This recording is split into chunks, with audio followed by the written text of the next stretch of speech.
crafty friends, this is Kelly at Memory Bound in Iowa, and I want to show you a technique that we learned at the trade show last week that was really cool and fun. It's how to make plain strips of cardstock look like this. And there are a lot of different wood papers, but sometimes you don't always get the size or the color. Sometimes the patterns are really big for a card. So we're going to show you how to do that today. And you can make it brown. You can make it pink for Valentine's Day. Here's another color. It's kind of a blue, washed out blue. We're going to start out with 1-inch strips of cardstock. And we're going to start out with 3 colors of distress ink.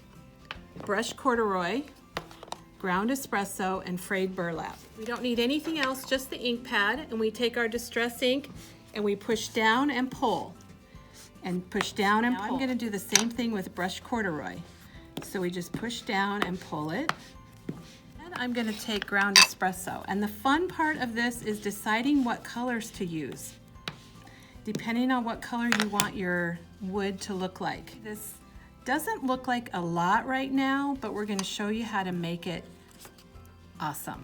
I'm just going to cut off my end here, and depending on the colors you choose, if you look close, you can see that this has kind of a dark edge. If it's not a real dark edge, you can just take another color and just kind of do some distressing on it. I've got my card base. I'm going to run the boards horizontal. I'm just going to cut off a piece. And this edge, I'll probably put a little ink on. I'm going to start at the bottom right here, and I'm going to glue down my first piece. I cut off a little piece. We want it to look like boards. Then I'm going to put my next piece on.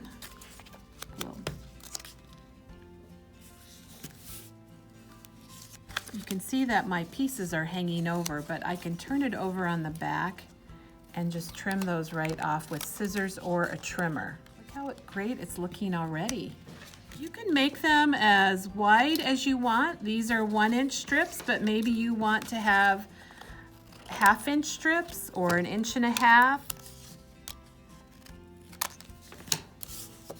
So I've worked my way up to the top, and I can either leave that open and tie a ribbon, or I can put a piece on it and just trim it down. I'm just going to ink around my edges here.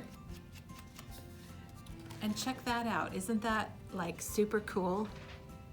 So let me show you some other examples that we made. This is a neat card because our strips were 1.5 inches. So you can see it's a little bit wider than this one, which is 1 inch. This one has got some oxides on it and some different unusual colors. This one is 1/2-inch strips, and we ran them up and down, or we could turn it and it would be running horizontally. This is a partial. We just put the strips kind of halfway across like a fence. Even the pinks and the reds look good with this technique. You just experiment with your colors and see how much fun you have. This might make a nice spring card. And this has got peeled paint, antique linen, and fossilized amber. And then we did something really cool. We made shiplap. We took a piece of paper and we put our strips on it, and then we cut this bunny out. So you can experiment with all kinds of colors. Come on in, get your cardstock, pick out some inks, make up your strips, get them pieced together for a really natural wood look on your projects. Thanks for watching.